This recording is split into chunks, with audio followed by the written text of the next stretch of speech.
시나오네.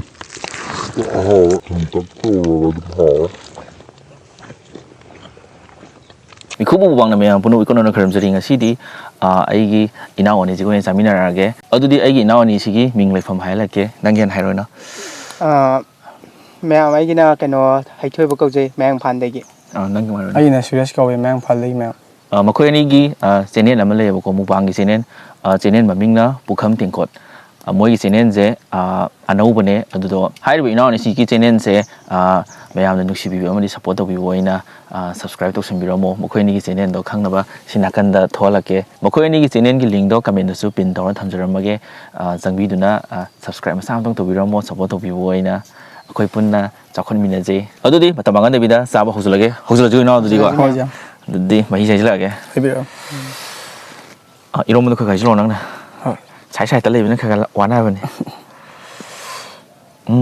hanse cha ya adai swai da kharam toro adai mai gi jaga na kharam mai dara mo yare roi batin ko ngai di mapan tham ge yare adudi si round je champut na hauji champut bar champut je ai cham cham bane chini gi kan thak thoi bane payo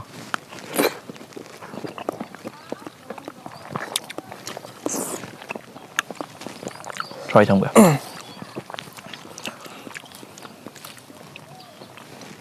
huzolo to kai ro huzolo khoi shoi bam dile si champut si budi khut tha gre aduga si atai ji di khut tha dri bu ko lam da sa bani na lai tang ko lai yaman thalapyo si matum phasa jam ha khoi kai try thamage lai hai si ta kena kaw budi khut tha ro re ko no di huzolo je mau di ani ni hai la ge Nào, hộp ạ. huzolo lo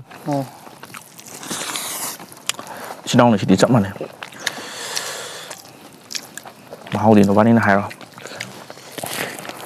mà không nhận chicken mà phải Mau thì thùng tắc trâu rồi cái họ. thùng tức chỗ họ vào nó thùng sai không chỉ khai quả băm băm mà trời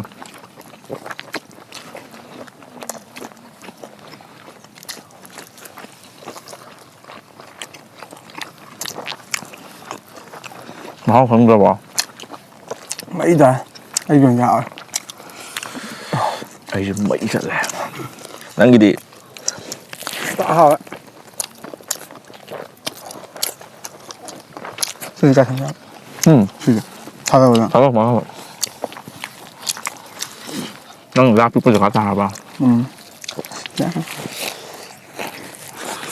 món đồ phải chặt cái là trụ luôn được thằng kia làm sao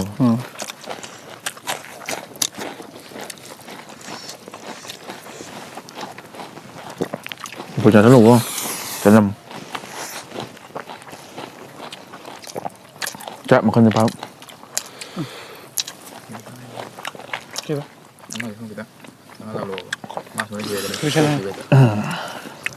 Mà lúc chơi xem thật đấy nhỉ? Mà cũng gì đấy.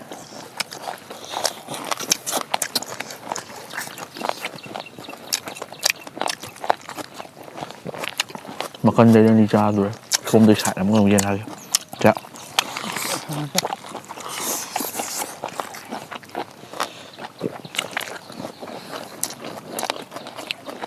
mày không mua phá tôi phải học rồi họ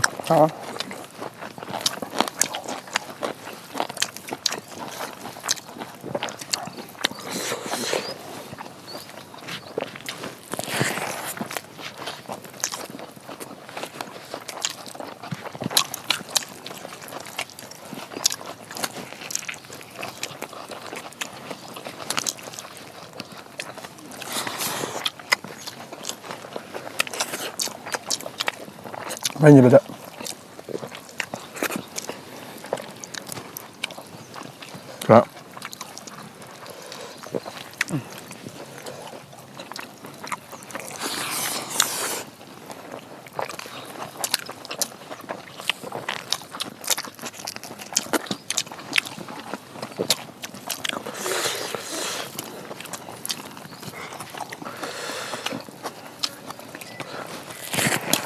rất hào.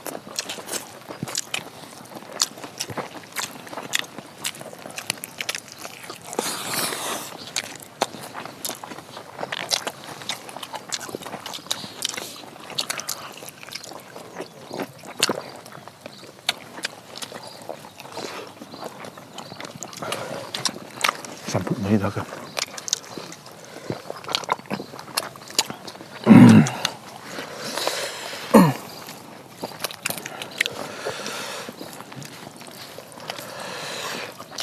Ở đây hả?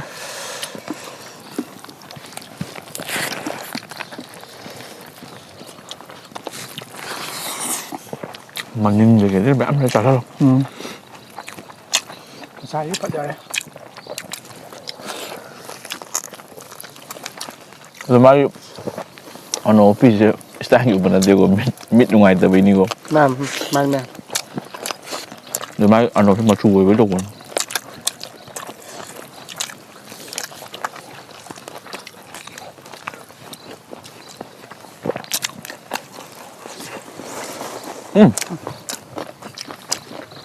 lâu tao nói chơi rồi đó nè. Phải rồi. Bạn sẽ lẹ.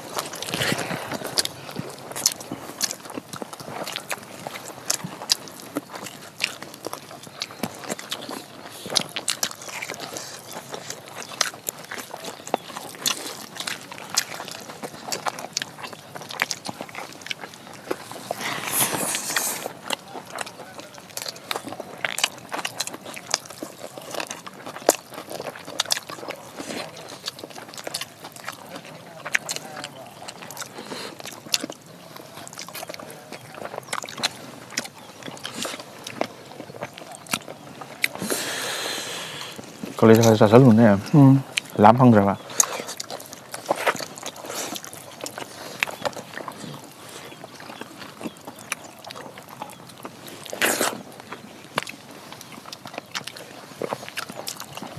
Chú khách hàng với có tao không?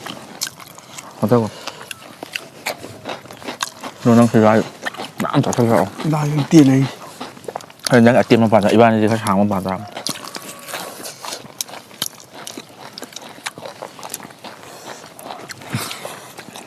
Leh, anda pun jelak,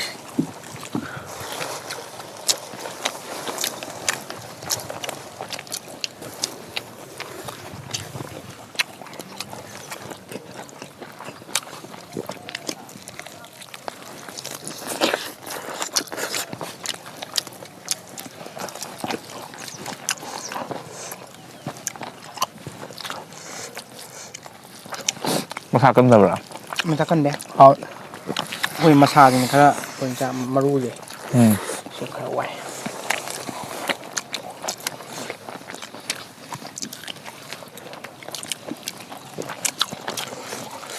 Trong số lòng. Nâng. Thành ra là bạn để thì mặc khuôn đây rồi đấy.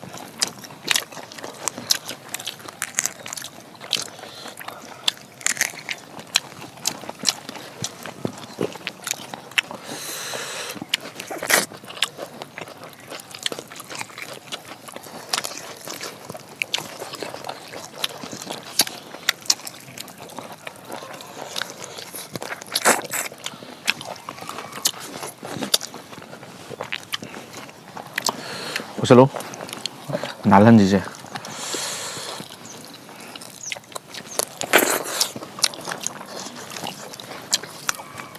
nán rồi apa chuyện nán là gì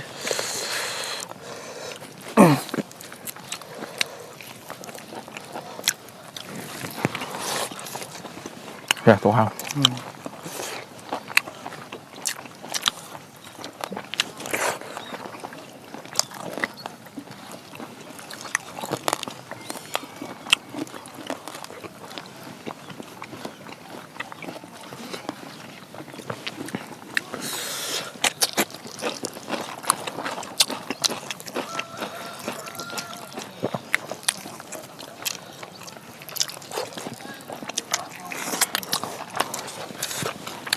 mahal sana.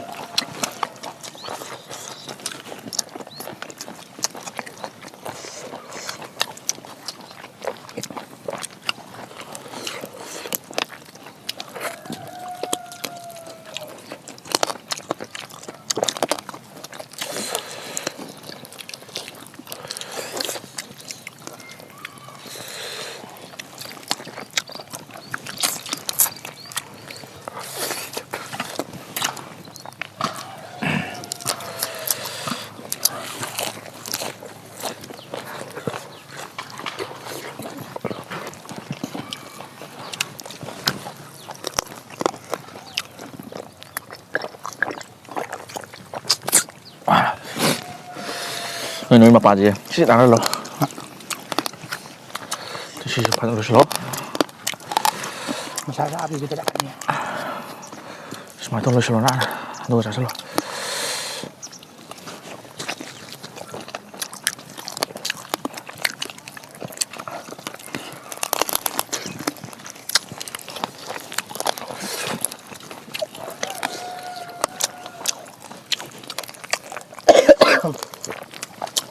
วันนี้จะมาชากับมากุ๊กกับพี่ชันเลยครับมาตู้กันจ้าโตเลย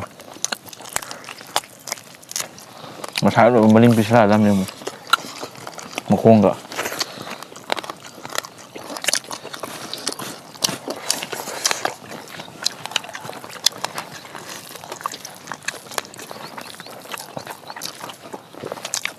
มาที่นี่มาที่นั่นมาที่นั่นไปนั่นแบ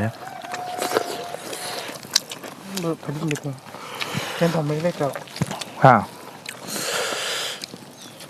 mà heo rồi bà cái đông mà đi khai đi เราไม่ก็ได้หรอกไม่ให้แมวเลยหยุดก็ได้ anh là mấy cái này đấy bà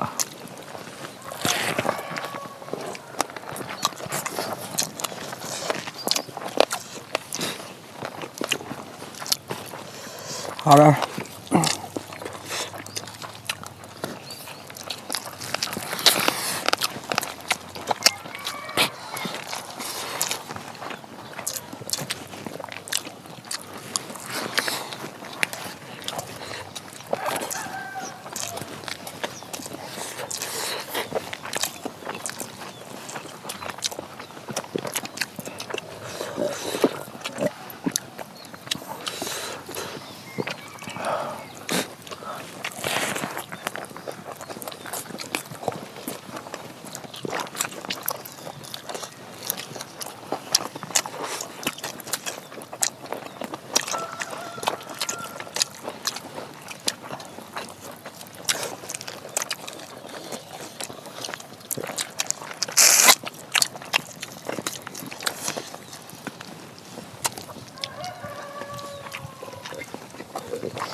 mai giờ thì khăn ngoài từ la thì pick bông bà ta rồi đó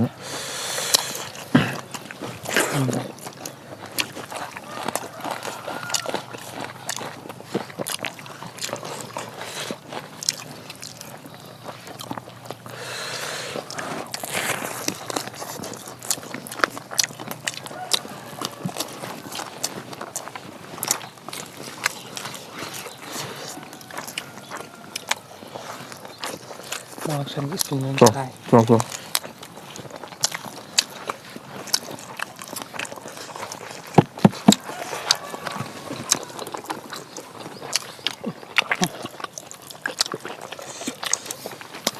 이 시간에 먹어라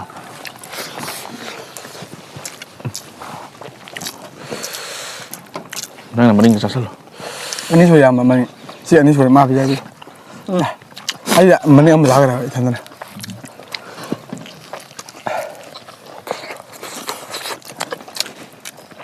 ห้องเต้ ยะอิสติ อ่ะเจ้าอยู่กับคนคนเดียวกันเดี๋ยววันว่าได้ไอ้ตัวกัน อันที่ไอ้มาแล้วฉันจะพยายามจะ จ้ะใจเดินมาเหมือนบอล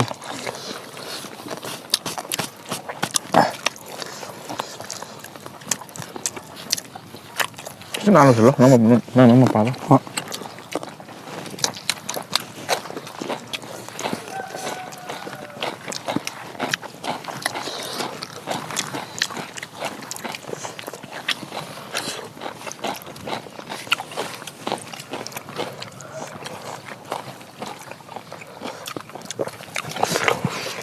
เอาเลยทางโน้นก็ทำ อ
짜살라 타비도 좋아하나 봐. 타비 좀 넣으면 안 들어 몰라. 짜증나. 싸우는다. 먹공이서 딴브라. 싸움이 되더니. 남들 그래. 그래.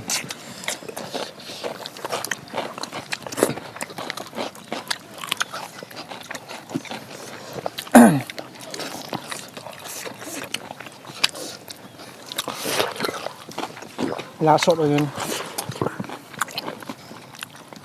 màใช้ลายตัวนี้ลายชาชันเลย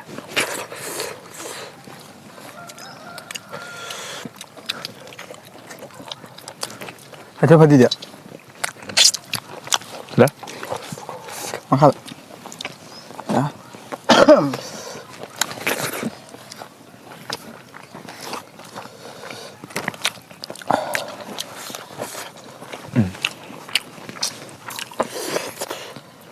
그냥 뿌리 하나 봐. nhán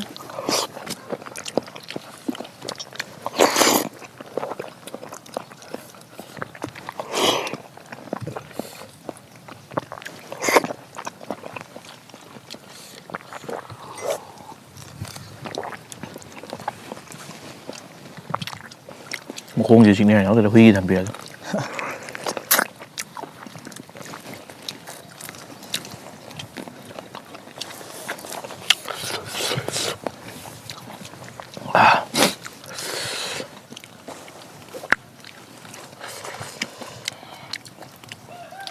Rồi sao rồi? Rồi sao lại được vậy nè?